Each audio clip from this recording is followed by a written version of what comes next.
Hello students, तो हम अभी पढ़ रहे थे किसी भी फंक्शन का रेंज निकालना। अभी हमने देखा लेटेस्ट में हमने देखा था कि हम अगर कोई भी क्वाड्रेटिक बाय क्वाड्रेटिक फंक्शन का अगर रेंज निकालते हैं तो किस तरीके निकालेंगे। उसके पहले हमने देखा था सब्स्टिट्यूशन मेथड। अब देखते हैं नेक्स्ट मेथड। जैसे कि पहले ही बता चुका हूँ, मेथड नहीं है, टाइप्स ऑफ क्वेश्चन है।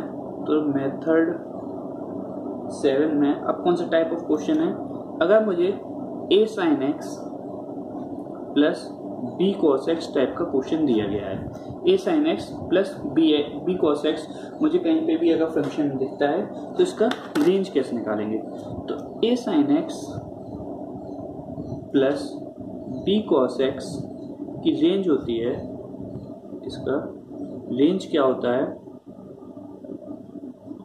Minus of under root of a square plus b square comma under root of a square plus b square. ये आप ट्रिग्नोमेट्री में पढ़ चुके होंगे, लेकिन एक बार फिर से मैं आपको ड्राइव करके बताता हूँ कहाँ से आया। a sin x plus b cos x हमें दिया गया है। अगर इसमें मैं under root a square plus b square का मल्टीप्लाई करूँ और डिवाइड करूँ, under root of a square plus b square a upon under root of a square plus b square sin x plus b divide by under root of a square plus b square cos x। Clear. अब अगर मैं triangle बनाऊं, अगर एक कोई भी x है, a है, a b है, यहाँ पे 90 डिग्री है, तो ये हो जाएगा हाइपोटेन्यूस हो जाएगी under root a square plus b square. तो यहाँ पे दे दूं मैं एंगल अल्फा, तो इसको मैं b ले लेता हूँ, इसको भी ले लेता हूँ। क्लियर। तो यहाँ पे cos अल्फा क्या हो जाएगा, cos अल्फा होगा a upon under root of a square plus b square, cos alpha into sine x plus b upon under root a square plus b square क्या हो जाएगा, साइन alpha into cos x. Clear. तो भाई किसका formula हो चुका है, ये हो चुका है साइन ए प्लस बी का। साइन ए प्लस बी का फॉर्मूला क्या होता है, sine A into cos B plus cos A into sine B. Clear. तो यहां पे क्या आ जाएगा, under root of A square plus B square sine of X plus alpha. Clear. अब हमें पता है sine of X plus alpha की रेंज क्या होगी, इसकी रेंज क्या होगी, -1 से लेकर 1 तक होती है साइन की रेंज। अब इसमें मैं under root of A square plus B square का मल्टीप्लाई करूं, under root of A square plus B square हमेशा एक पॉजिटिव नंबर होगा। तो इसकी रेंज के लिए हम क्या करते थे, कभी भी जब पॉजिटिव नंबर के से मल्टीप्लाई करते थे तो जो भी रेंज के एंड पॉइंट्स होते थे उन पे हम डायरेक्ट मल्टीप्लाई कर देते थे। अगर ये चीज क्लियर नहीं है तो आप रेंज का हमारा पहला वीडियो देखिए। तो इसका रेंज हो जाएगा आपका minus of under root a square plus B square comma under root of A square plus B square. ये हमारा रेंज आ गया। बस आपको इतना कुछ करने की जरूरत नहीं है। क्वेश्चन पेपर में जब पेपर आता है आपका, आपको बस ये चीज याद रखना है कि a sin x plus b cos x है, तो इसकी रेंज होगी under root of minus of under root of a square plus b square से under root of a square plus b square का। यहाँ पे बस दो चीजें नोट करने वाली है बात है कि जो साइन का आर्गुमेंट है और कॉस का आर्गुमेंट है वो दोनों चीजें सेम होना चाहिए। अगर यहाँ पर x है तो यहाँ पर भी x होना चाहिए। और दूसरी बात क्या है, दूसरी एक बात तो क्या हो गई, दोनों की साइन और कॉस के आर्गुमेंट एंगल जो है वो सेम होने चाहिए। और सेकंड चीज कि हमारी साइकिल 2 पाई एंगल पे रिपीट होनी चाहिए, एटलीस्ट 2 पाई एंगल होना ही चाहिए। ऐसा नहीं होना चाहिए कि क्योंकि साइन एक्स का पीरियड और कॉस एक्स का पीरियड क्या होता है 2 पाई, तो एटलीस्ट साइकिल हमारी 2 पाई की होनी ही चाहिए। तो हम नोट कर लेते हैं, above formula is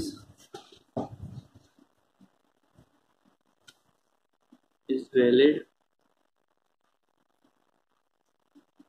if domain is not curtailed।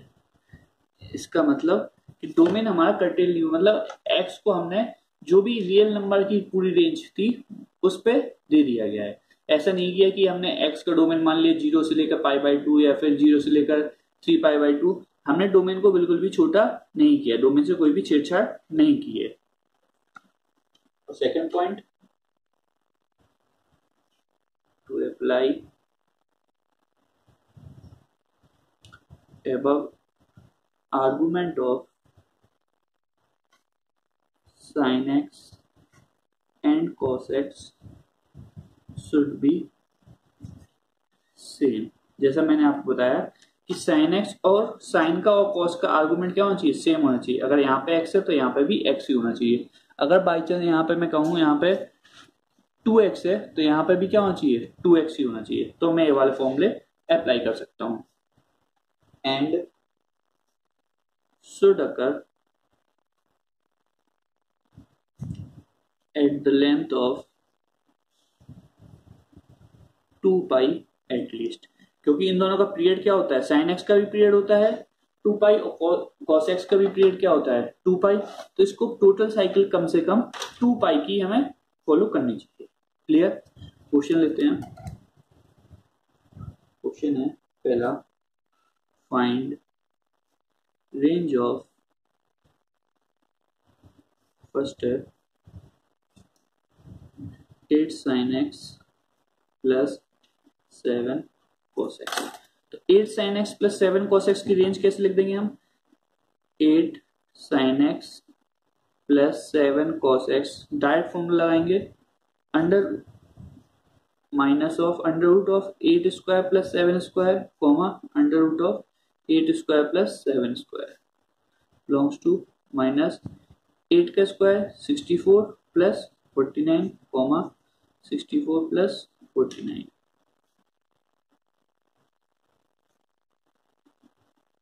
113।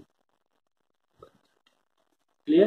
तो इसका रेंज क्या हो जाएगा, अंडर रूट ऑफ माइनस 113 से लेकर 113। क्लियर। सेकेंड एग्जाम्पल लें, अगर मैं लूं 3 sin x plus 4 cos x plus 9 लेता हूं। क्लियर। तो मैं इसमें क्या करूंगा, इस क्वेश्चन में मैं करूंगा कि मेरा क्वेश्चन क्या है, मुझे रेंज निकालना है 3 sin x plus 4 cos x plus 9 की। तो मैं पहले 3 sin x plus 4 cos x की रेंज निकाल लूंगा और फिर इस फंक्शन को मैंने अगर gx माना तो gx में कुछ भी मैं नंबर ऐड करता हूँ, सब्ट्रैक्ट करता हूँ, उसको मैं एलिमेंट्री ऑपरेशन से सॉल्व कर सकता हूँ, जो आपको फर्स्ट लेक्चर में बताया गया है। तो मैं करके बताता हूँ। हमने माना fx माना 3 sin x plus 4 times of cos x। तो fx की रेंज क्या हो जाएगी, fx की रेंज क्या हो जाएगी, fx की रेंज हो जाएगी minus of under root of 3 square plus 4 square comma under root of 3 square plus 4 square. 3 3 9, 9 plus 16 25। तो इसकी रेंज हो गई minus of under root 25 minus 5 से लेकर प्लस 5 तक। लेकिन हमें क्वेश्चन में रेंज निकालना किसका था, हमें रेंज निकालना था fx प्लस 9 का।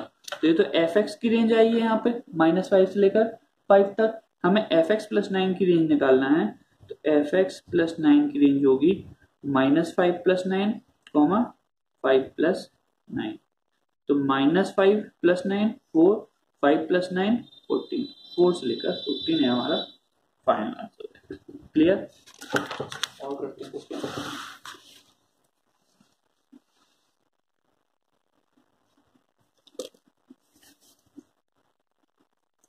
क्वेश्चन है हमारा, find range of, third part है 8 cos 2x plus 2 sin, minus लेते minus of 2 sin 2x। Clear. अब सिंपल यहाँ पे भी क्या था, यहाँ पे भी 2x है, यहाँ पे भी 2x है, हम डायरेक्ट अपना ऑपरेशन लगा सकते हैं। तो इसकी रेंज क्या हो जाएगी, माइनस ऑफ 8 का स्क्वायर 64 माइनस 2 का स्क्वायर प्लस 4 कॉमा 64 प्लस 4, क्या आ जाएगा range, minus of under root of 68 comma under root of 68। Clear. Next question लेते हैं। sin x minus root of times of 3 cos x plus 7 x belongs to 0 से लेकर पाई by 2। Clear. अब इन्होंने क्या किया, यहाँ पे इन्होंने इसके डोमेन को कर्टेल कर दिया, मतलब डोमेन छोटा कर दिया। अब कहां से कहां बिलोंग कर रहा है एक्स, सिर्फ 0 से लेकर पाई बाई 2 तक, मतलब एक तो डोमेन भी छोटा किया और इनकी साइकिल 2 पाई की भी नहीं रखी है। कितनी साइकिल है, केवल पाई बाई 2 की है। तो मैं इस टाइप के क्वेश्चन को सॉल्व करने के लिए मुझे अपना जो बेसिक मेथड था जहां से मैंने स्टार्टिंग किया था वो पूरा फॉलो करूंगा। तो यहाँ पे अगर मैं मानूं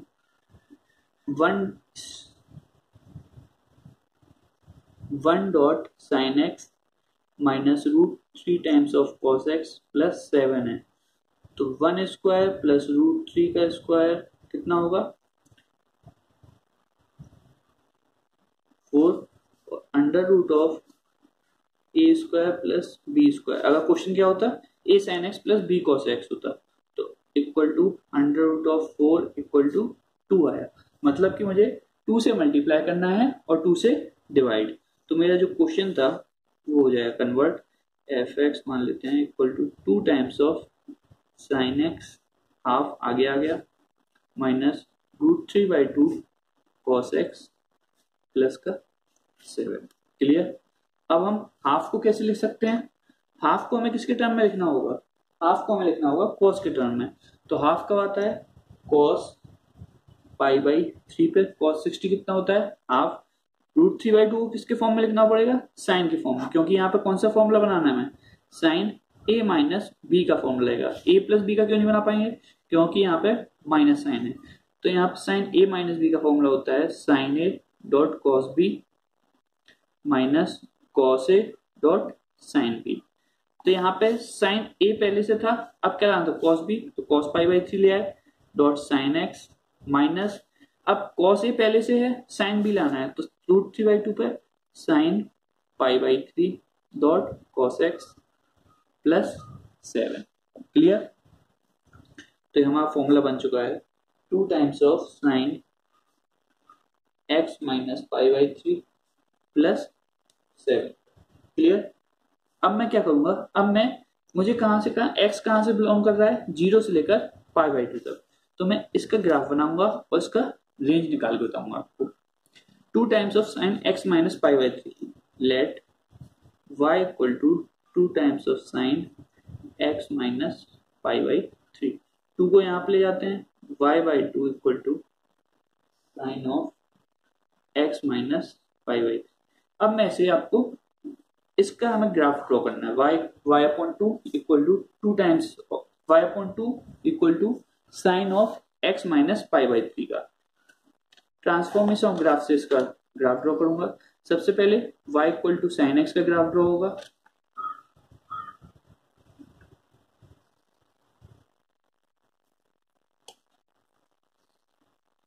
zero pi by 2 pi 3 pi by 2 और 2 पाई, यहाँ पर माइनस का पाई बाई 2।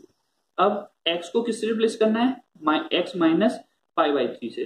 तो जब x को x माइनस ए से रिप्लेस करते हैं तो ग्राफ कहाँ पे शिफ्ट होता था, अगर a पॉजिटिव क्वांटिटी है तो a हमारा राइट हैंड साइड शिफ्ट हो जाता था। तो x को किससे रिप्लेस किया, x minus pi by 3, a यहाँ पे कितना है पाई बाई 3, तो पूरा का पूरा ग्राफ हमारा पॉजिटिव साइड शिफ्ट हो जाएगा, राइट हैंड साइड शिफ्ट हो जाएगा पाई बाई 3 यूनिट से। तो यहाँ पे कहीं पाई बाई 3 होगा, तो ग्राफ कहाँ चालू होगा, इस तरीके से चालू होगा।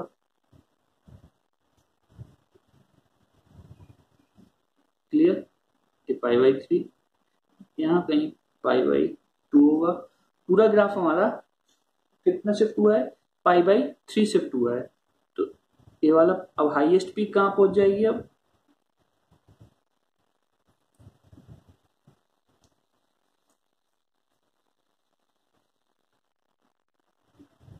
ये पॉइंट हो जाएगा हमारा पाई बाई 6।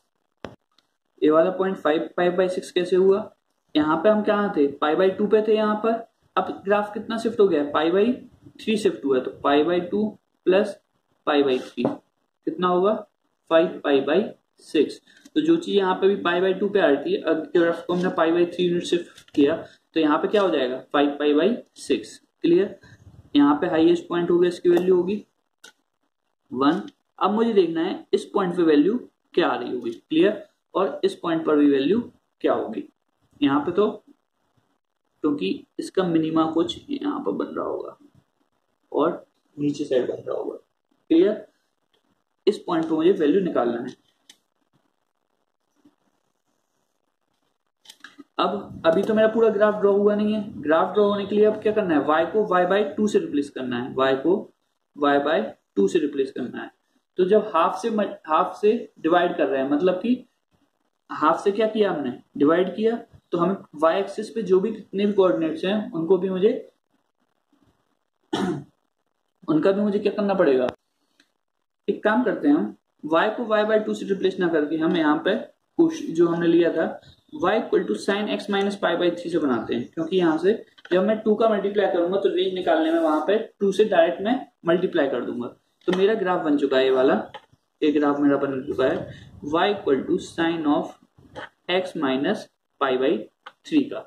तो अब मेरा ग्राफ, मुझे x कहां से कहां तक ले जाना है, मुझे x ले जाना है, यहाँ पर है ए पॉइंट था हमारा, ए पॉइंट है मेरा पाई/3 का, और ए वाला मेरा पॉइंट है पाई/2 का, क्लियर। यहाँ पर बना देते हैं एक बार ग्राफ।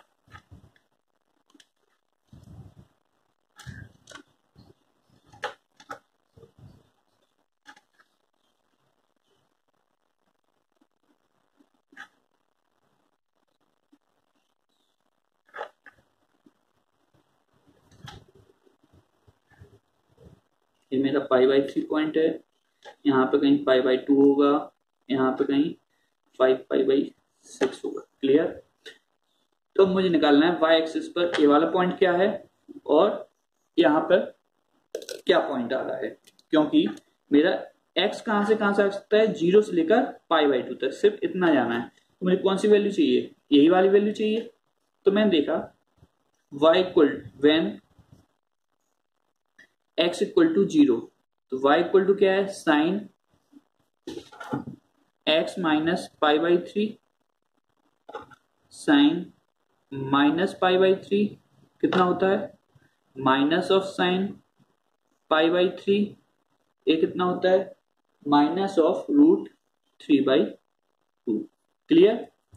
और जब हमारा व्हेन x इक्वल टू पाई/2 है, जब x हमारा पाई/2 है तो y की वैल्यू क्या होगी, y साइन पाई/2 माइनस पाई/3 इक्वल टू साइन पाई/6 इक्वल टू हाफ। तो जब x की वैल्यू पाई/2 है तो y की वैल्यू कितनी है, हाफ यहाँ पर, और जब x की वैल्यू 0 है तो y की वैल्यू कितनी है, माइनस ऑफ √3/2, क्लियर।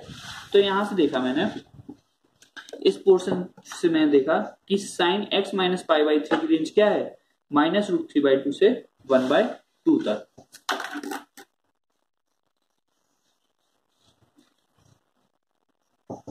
तो साइन x माइनस पाई/3 की रेंज आई मेरी माइनस ऑफ √3/2 से लेकर हाफ तक, क्लियर। लेकिन हमें रेंज निकालना किसकी थी, हमें रेंज निकालना था, f(x) आ गया था हमारा 2 times of sine x minus पाई/3 प्लस 7, क्लियर। तो मैं इसका 2 से मल्टीप्लाई करूंगा, 2 times of sine x minus पाई/3 की रेंज क्या हो जाएगी, 2 से मल्टीप्लाई किया, माइनस √3,1, क्लियर। अब 7 ऐड कर देंगे डायरेक्ट, 2 साइन x माइनस पाई/3 प्लस 7, तो मुझे यहाँ पर रेंज के एंड पॉइंट्स पे भी क्या करना पड़ेगा, 7 ऐड करना पड़ेगा, 1 + 7 8। तो ये हमारा फाइनल आंसर जाएगा। मैंने 2 से मल्टीप्लाई किया, 7 से ऐड किया। अगर चीज आपको क्लियर नहीं है तो आप पहला लेक्चर देख सकते हैं जहां पे मैंने एलिमेंट्री ऑपरेशंस पढ़ाई थी, क्लियर। अब नेक्स्ट क्वेश्चन लेते हैं। क्वेश्चन है find range of 8 sin x plus पाई/6 minus 9 cos x plus 12, clear. ये हमारा क्वेश्चन है, इसको सॉल्व करते हैं। थोड़ी जल्दी जल्दी लेंगे इस क्वेश्चन को, सिंपल क्वेश्चन है। सॉल्यूशन 8 साइन ए प्लस बी, तो sine x into cos pi by 6 plus cos x into sine pi by 6 minus 9 times of cos x plus 12। 8 cos pi by 6 कितना होता है हमारा, cos pi by 6 cos 30 sine x into √3/2 plus cos x sine 30 1/2 minus 9 cos x plus 12। Sine x 2 का 4 √3 sign x plus 4 cos x minus 9 cos x plus 12। इसको simplify किया 4 √3 sign x plus minus 5 cos x plus 12। Clear. अभी किस form में आ गया, अगर मैं सिर्फ इतनी चीज को देखूं तो क्या हो गया, a sign x plus b cos x, तो यहाँ पर अगर मैं gx ले लूं 4 √3 sign x minus 5 cos x, तो इसका रेंज क्या हो जाएगा, इसका रेंज हो जाएगा माइनस ऑफ अंडर रूट, यहाँ पे a square plus B square की वैल्यू निकाल लेता हूं मैं अलग से। 4 4 जा 16, 16 इंटू 3 4 √3 होल स्क्वायर प्लस 5 का होल स्क्वायर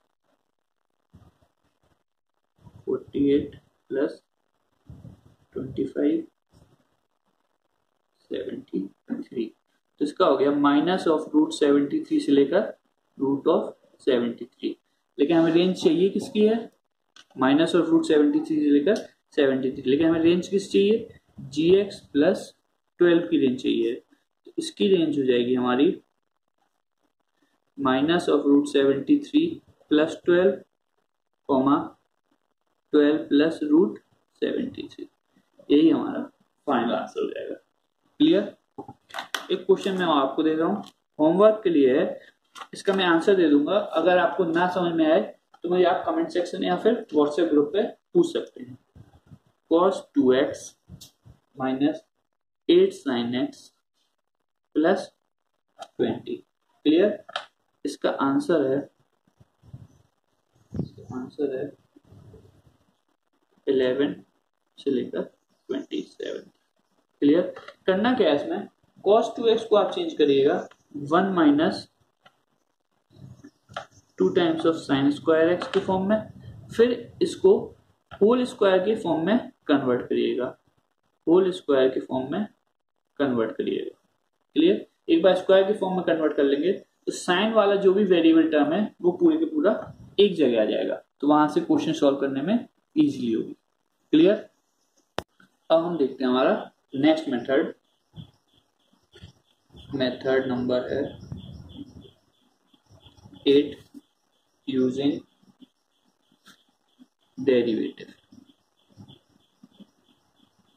क्लियर।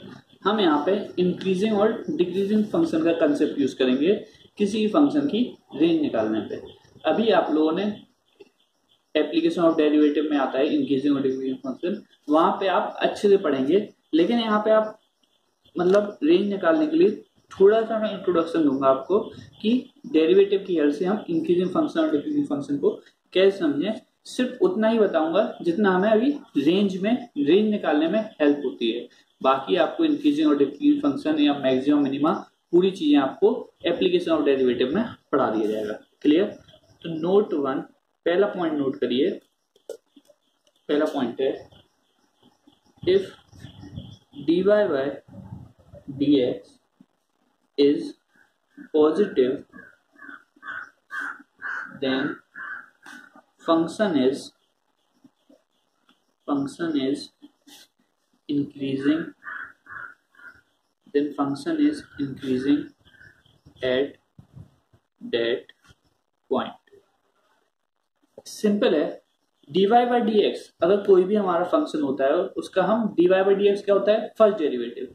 तो फर्स्ट डेरिवेटिव क्या होता था, फर्स्ट डेरिवेटिव आपने स्ट्रेट लाइन पढ़ा है, कोई भी अगर लाइन है y इक्वल कोई भी कर्व भी है स्ट्रेट लाइन में हम y equal to mx plus c पढ़ते थे, और मैं dy बाई डी एक्स करता था तो यहाँ पे क्या मिलता था मुझे m, और m क्या होता था उस लाइन का स्लोप। वैसे ही कोई भी अगर कर्व दिया गया है y equal to f x और मैं dy बाई डी एक्स निकालता हूँ किसी भी पॉइंट पर तो उस पॉइंट पर उस कर्व का स्लोप बताता है। तो अगर dy by d x is positive then function is increasing at that point. अगर मेरा किसी भी पॉइंट पे मैंने कर्व के dy बाई डी एक्स निकाला तो उस पॉइंट पे मेरा फंक्शन कैसा हो रहा होगा, इंक्रीजिंग हो रहा होगा, क्योंकि स्लोप अगर स्लोप पॉजिटिव है तो फंक्शन कैसा होगा हमारा, increasing. Second, if dy by d x is negative then function is decreasing। अगर पॉजिटिव है तो इंक्रीजिंग है फंक्शन, और dy बाई डी एक्स जो कि स्लोप है हमारा फंक्शन किसी पॉइंट पे अगर वो नेगेटिव आता है तो फंक्शन कैसा होगा हमारा, डिक्रीजिंग होगा। क्लियर। मैं देखूं अगर मैं बात करूं इस टाइप से, यहाँ पे मैंने लिया ए पॉइंट, यहाँ पे मैंने लिया बी। अब मैं देखूं इंक्रीजिंग फंक्शन क्या कहलाता है, इंक्रीजिंग फंक्शन कहलाता है एक तरीके से, इस तरीके से समझ सकते हैं, स्लोप वाला फॉर्म हो गया। अगर मैं ग्राफ को देख के मुझे देखना है कि इंक्रीजिंग फंक्शन क्या है, तो अगर मैं x बढ़ाऊं और y भी बढ़ रहा हो तो वो मेरा होता है इंक्रीजिंग फंक्शन। जैसे ln x क्या है, x बढ़ाता हूं मैं तो मेरा y भी बढ़ता जाता है, तो एक इंक्रीजिंग फंक्शन है। मैं बात करूं e की पावर x का, ये होता है y equal to ln x का ग्राफ है, एक इंक्रीजिंग फंक्शन है। e की पावर x का, x की वैल्यू बढ़ा रहा हूं, y की वैल्यू भी बढ़ रही है, तो ये भी क्या है, इंक्रीजिंग फंक्शन। डिक्रीजिंग फंक्शन का एग्जांपल लूं तो y इक्वल टू e की पावर माइनस एक्स। यहाँ पे मैं x बढ़ा रहा हूं तो मेरा y घटते जा रहा है, ये क्या होगा मेरा डिक्रीजिंग फंक्शन। ये तो हो गया मैंने ग्राफ से देख के बताया। यहाँ पे मैंने क्या लिखा है, मैंने लिखा है डेरिवेटिव के फॉर्म में। अगर dy बाई डी एक्स किसी भी पॉइंट पर पॉजिटिव है तो उस पॉइंट पे मेरा ग्राफ कैसा होगा, इंक्रीजिंग। अब मैं यहाँ पे देखूं माइनस इंफिनिटी से a तक मेरा ग्राफ कहाँ है, नीचे आ रहा है, मतलब मेरा ग्राफ कैसा होगा, डिक्रीजिंग। तो माइनस इंफिनिटी से लेकर a तक मेरा ग्राफ कैसा है, डिक्रीजिंग है।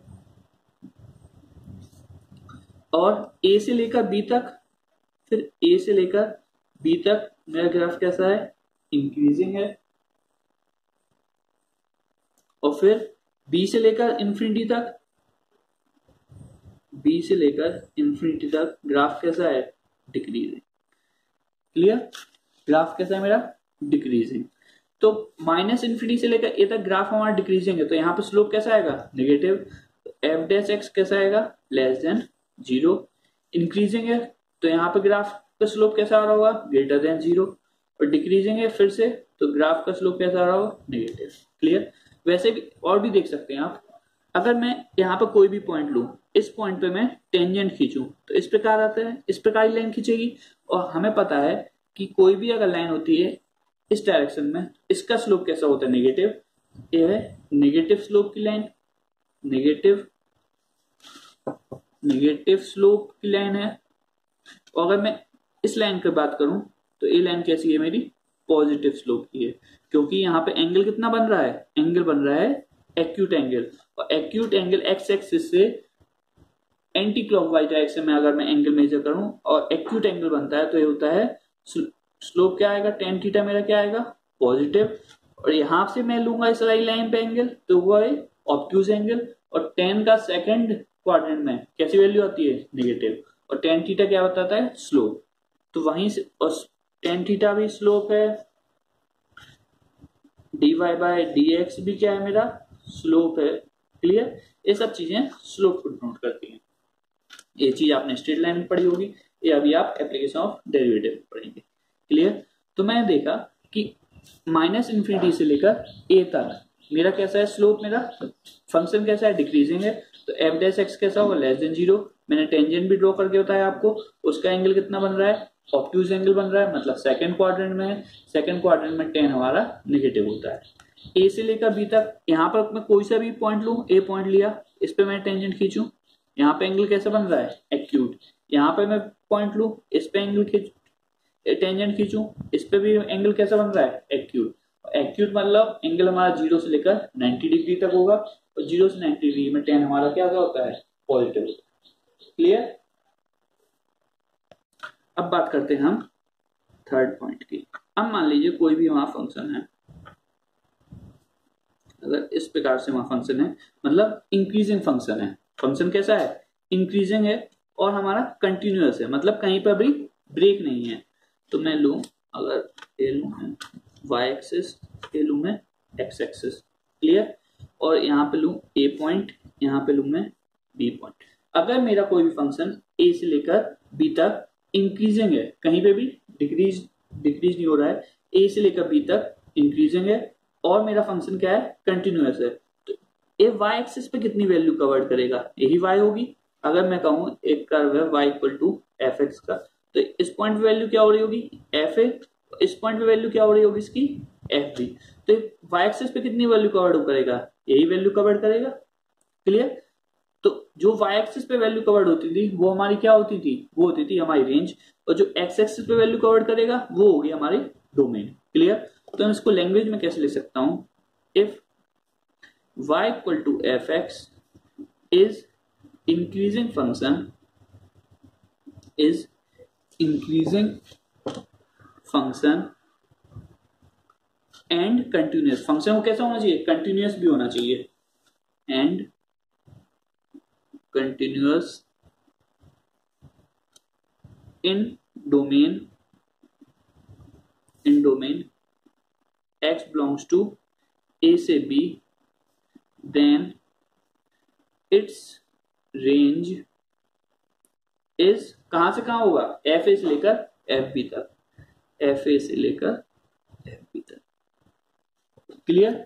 मैंने किन दोनों पॉइंट, किन पे गौर किया है, दो वर्ड्स पे, अगर इंक्रीजिंग फंक्शन है और कंटिन्यूअस फंक्शन है। मान लीजिए इंक्रीजिंग नहीं होता, फिर अगर मान लीजिए फंक्शन इस प्रकार से होता, ए है, बी है, और इस प्रकार से होता, निगेटिव में भी जा रहा होता, पर यहाँ पे फिर क्या होता, यहाँ पे एफ ए होता, और एफ बी मान लीजिए मैं कहूं यहाँ पर भी होती एफ बी, तो कितनी वैल्यू कवर्ड हुई, केवल यहाँ पे वैल्यू कवर्ड हो पाती, सिर्फ यही वैल्यू कवर्ड हो पाती ना, ए वाली वैल्यू तो आ ही नहीं पाती, और लेकिन ए से लेकर बी तक आ रहा है।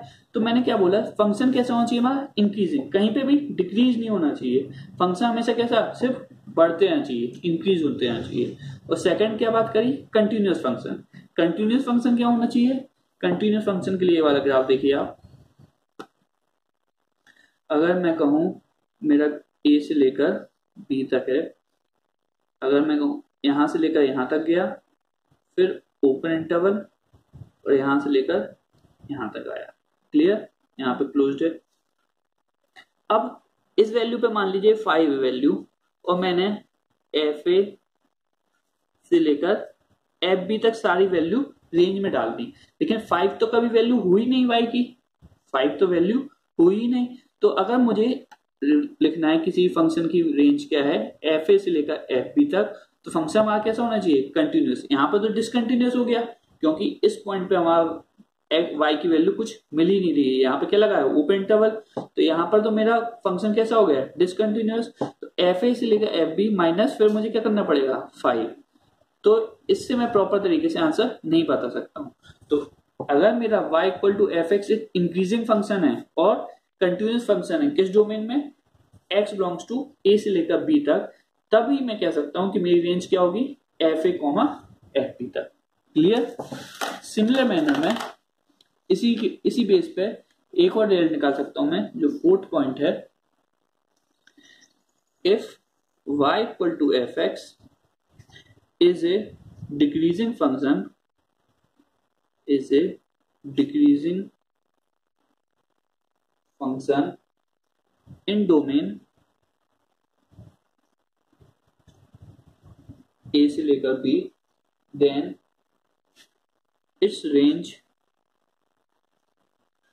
will be, आप बताइएगा, मैं ग्राफ बताता हूं, उससे आप खुद लोग आप लोग ही बता पाएंगे इसका आंसर। डिक्रीजिंग फंक्शन है, मान लीजिए ये चीज है। क्लियर। मान लीजिए यहां तक आ गया, बी पॉइंट है, ए पॉइंट है, यहाँ पे क्या होगा एफ ए और यहाँ पे क्या होगा F B.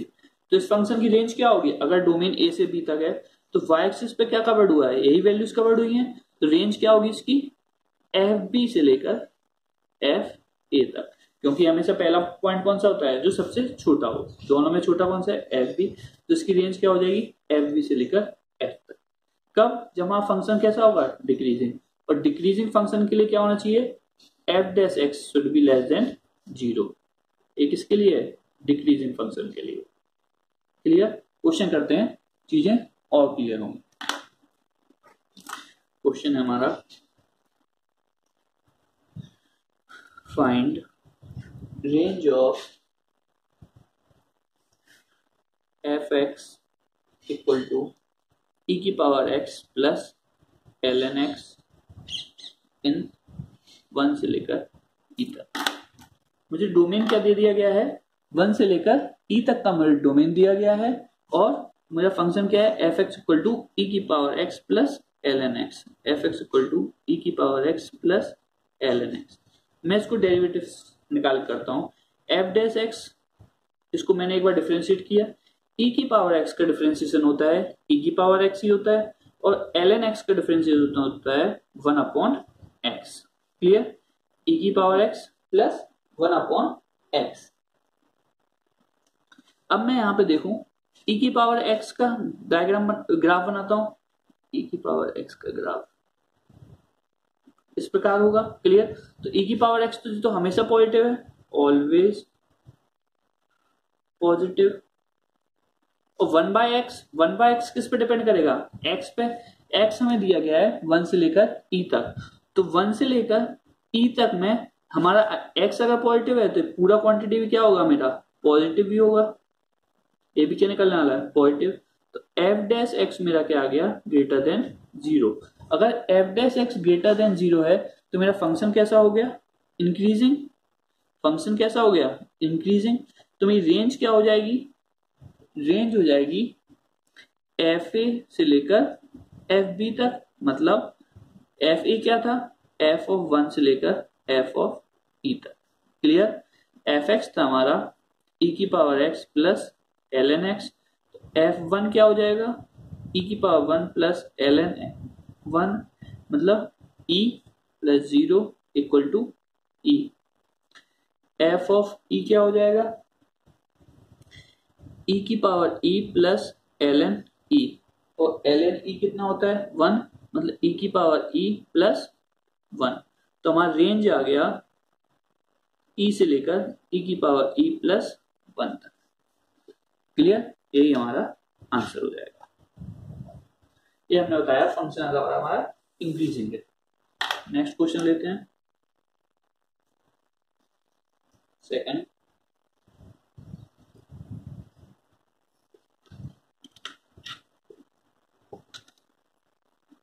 X cube plus 2x square plus 9x plus 8 इन -2 से लेकर 3 तक।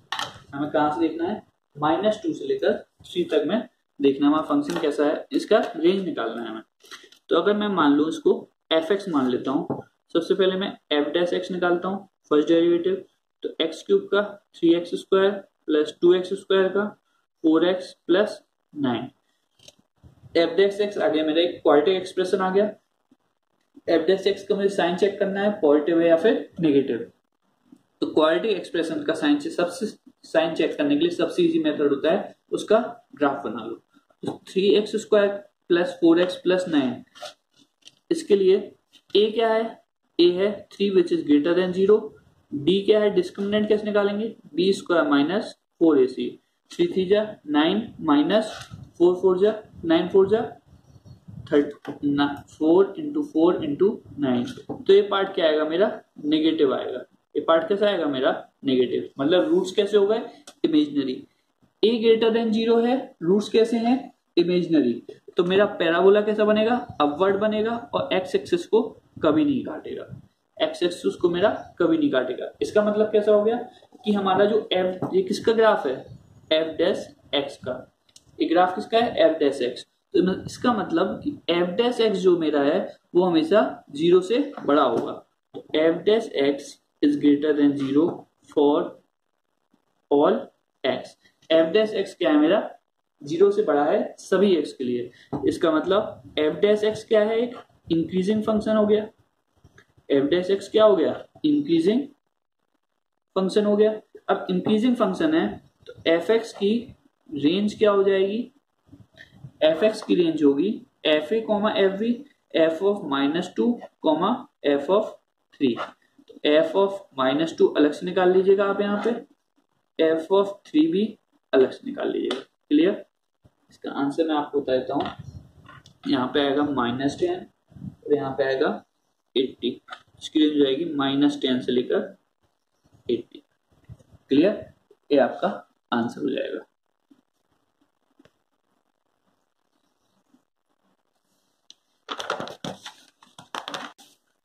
अब कोई चीज नोट कर लेते हैं। अब मान लीजिए तो हो गया, हमें अगर कोई स्टैंडर्ड फंक्शंस दिए गए हैं तो हम उसका इजीली डेरिवेटिव निकाल के पता कर सकते हैं। कभी कभी फंक्शंस कैसे हो जाते हैं, कॉम्प्लिकेटेड हो जाते हैं, उनका डेरिवेटिव निकालना टाइम टेकिंग होता है। और हमें जेईई मेंस एग्जाम है, एडवांस एग्जाम में सबसे इंपॉर्टेंट होता है टाइम, क्योंकि जितने ज्यादा नंबर ऑफ क्वेश्चन हम एक्यूरेसी से सही करेंगे उतने ही ज्यादा हमारे नंबर आएंगे, उतने ही हम बाकी बच्चों से आगे निकल चुके होंगे। तो हमें क्या करना है, डेरिवेटिव निकालने में कभी कभी हो जाता है गलती हो जाती है, कभी कभी ज्यादा टाइम टेकिंग हो जाता है। तो वहां से हम फंक्शन को पता नहीं कर सकते कि मतलब फंक्शन को पता करना कि इंक्रीजिंग या डिक्रीजिंग करने में थोड़ा कॉम्प्लिकेशंस आ जाते हैं।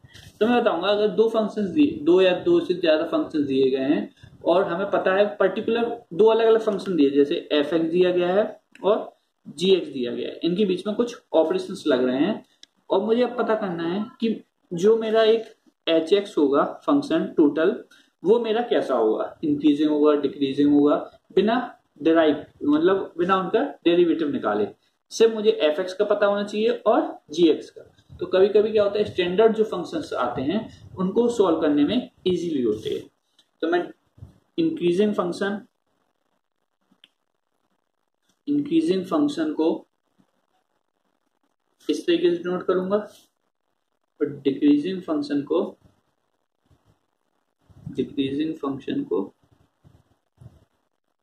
इस तरीके से लूंगा। क्लियर। तो सबसे पहला ऑपरेशन है, अगर increasing function plus increasing function है तो मुझे कैसा मिलेगा, इंक्रीजिंग फंक्शन ही मिलने वाला है।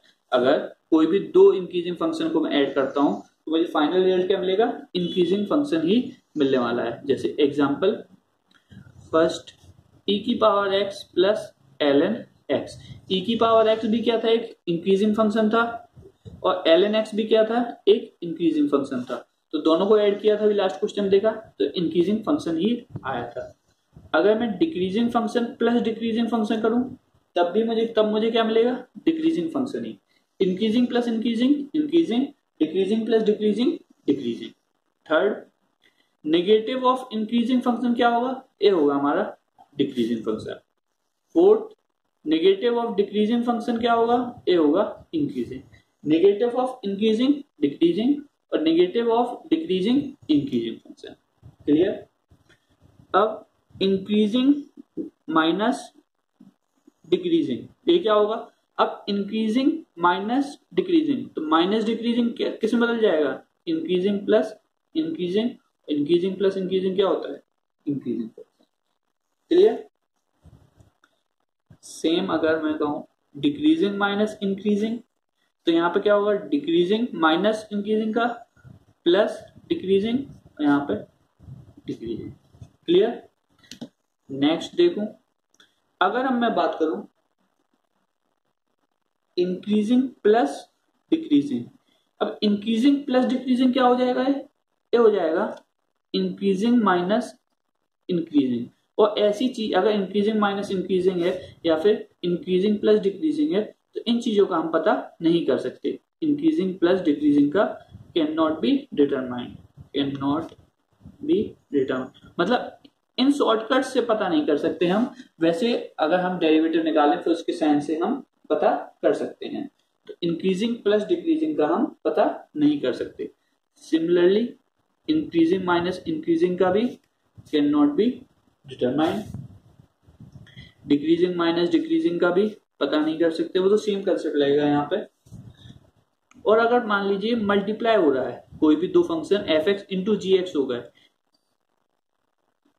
तो इसका भी can not be determine. Multiplication में भी हम पता नहीं कर सकते, अगर दो फंक्शन मल्टीप्लिकेशन में है तो इंक्रीज हो रहे होंगे या फिर डिक्रीज होंगे, ये चीज हम पता नहीं कर सकते। अब बात आती है कंपोजिट फंक्शन में।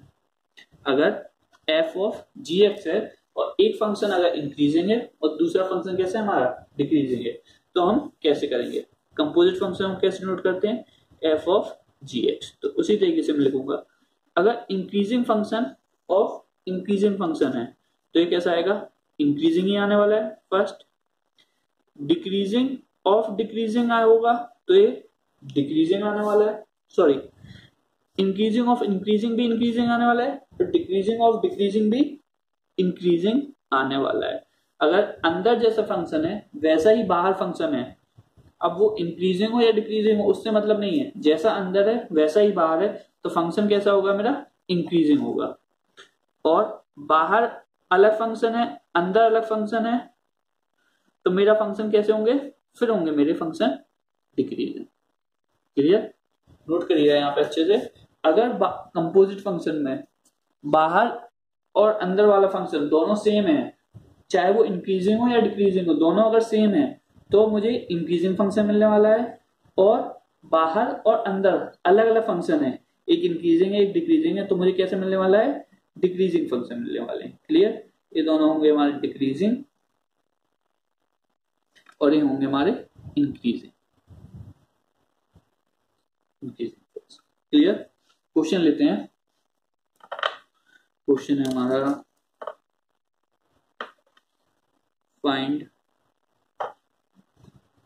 रेंज ऑफ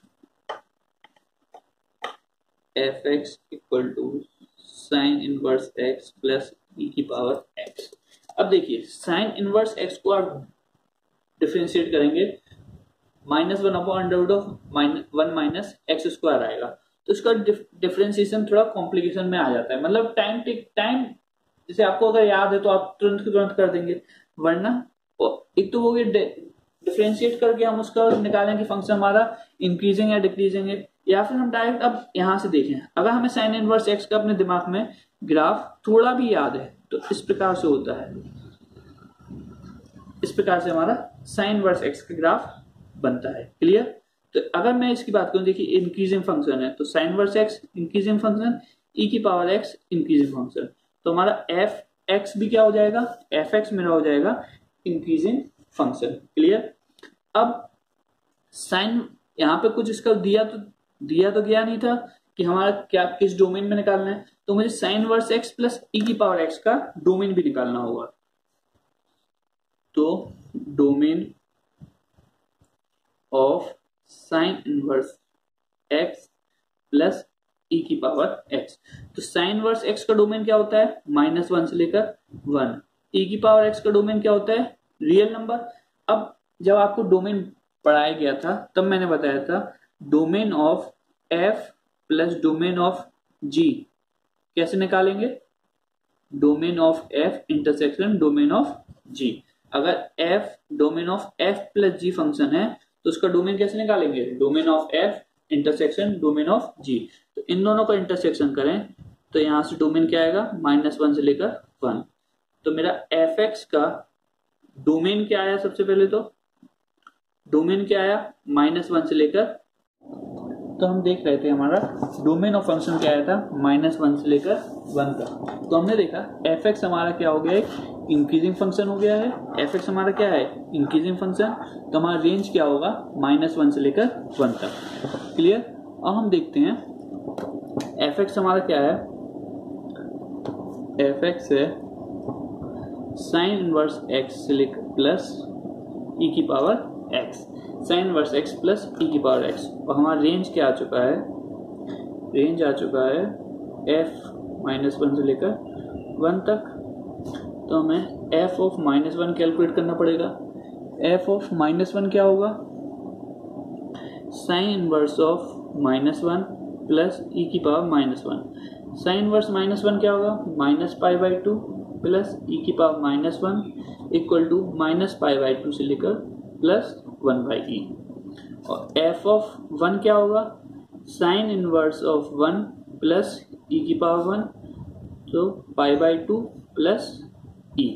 तो हमारा रेंज हो जाएगा, रेंज है वो आएगा -π/2 प्लस 1/e, π/2 प्लस e। ये हमारा फाइनल आंसर हो जाएगा। क्लियर। नेक्स्ट क्वेश्चन लेते हैं। क्वेश्चन वो है इसका f(x) equal to ln x plus √9 minus x square. Clear. f(x) equal to ln x plus √9 minus x square. अब मैं देखूं ln x का ग्राफ किस प्रकार है, इस प्रकार। तो ये तो इंक्रीजिंग फंक्शन है, ये क्या है, इंक्रीजिंग फंक्शन है। Clear. y equal to ln x एक इंक्रीजिंग फंक्शन है और y equal to √9 minus x square graph मैंने आपको बताया था हाफ सर्कल बनता है ऊपर, हाफ सर्कल बनता है ऊपर, कहां से कहां तक, -3 से लेकर 3। तो मैं देख रहा हूं -3 से लेकर 0 तक तो ये डिक्रीजिंग फंक्शन है और 0 से लेकर 3 तक ये इंक्रीजिंग फंक्शन है। तो सबसे पहले मैं f(x) equal to ln x plus √9 minus x square का डोमेन निकालता हूं। तो इसका डोमेन क्या होगा, इसका डोमेन तो है 0 से लेकर इंफिनिटी तक, इसका डोमेन है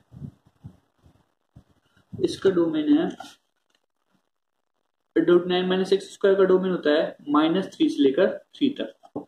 कैसे, 9 minus x square should be greater than equal to 0, तो 9 should be greater than equal to x square. तो यहां से x का वैल्यू आता है -3 से लेकर 3 तक। क्लियर। इस ln x का डोमेन क्या आया, 0 से लेकर इंफिनिटी तक। √9 माइनस एक्स स्क्वायर का डोमेन क्या है, -3 से लेकर 3 तक। इन दोनों का मैं इंटरसेक्शन ले लूंगा अगर मुझे f(x) का डोमेन चाहिए। तो नंबर लाइन ड्रॉ करा, 0 से लेकर इंफिनिटी तक चला गया, तो ओपन इंटरवल लेंगे यहाँ पर, और √9 माइनस एक्स स्क्वायर का -3 से लेकर 3 तक, तो -3 से लेकर 3 तक।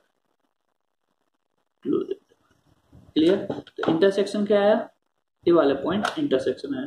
तो f(x) फंक्शन का डोमेन क्या आया, f(x) फंक्शन का डोमेन आया 0 से लेकर 3 तक।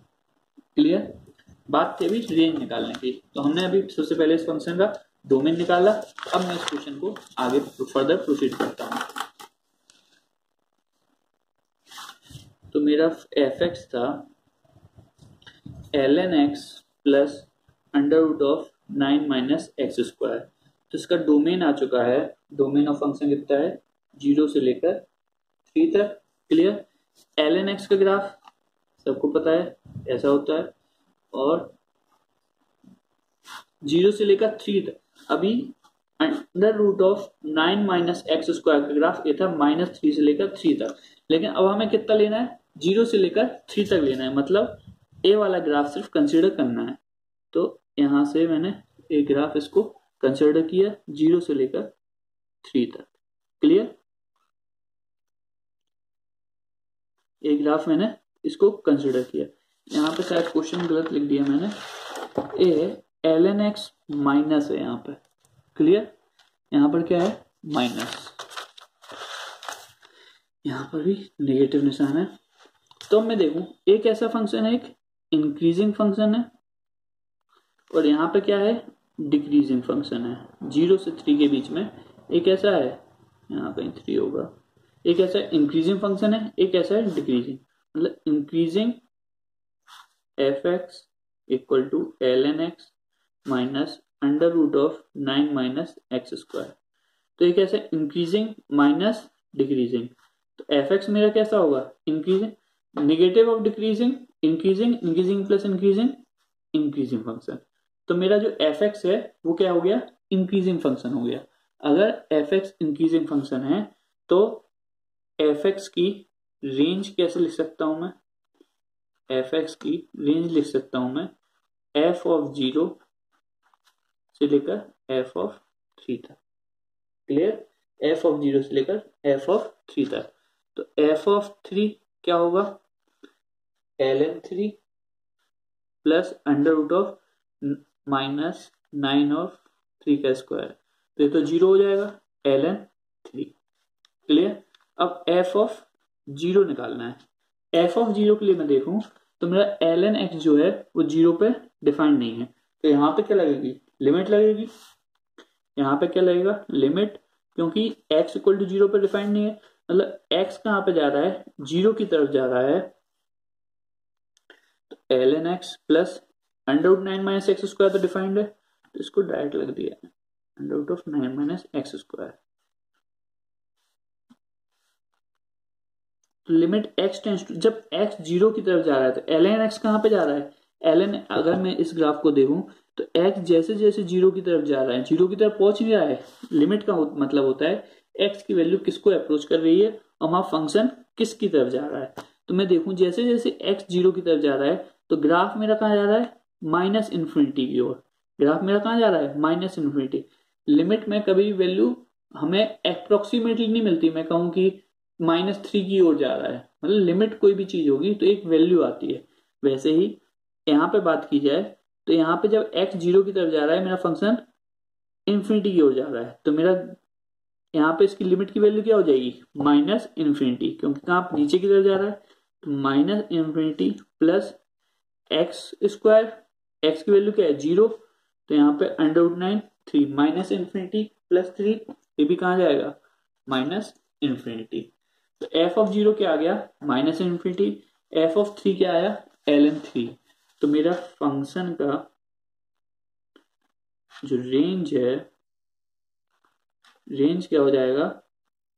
माइनस इन्फिनिटी से लेकर ln3।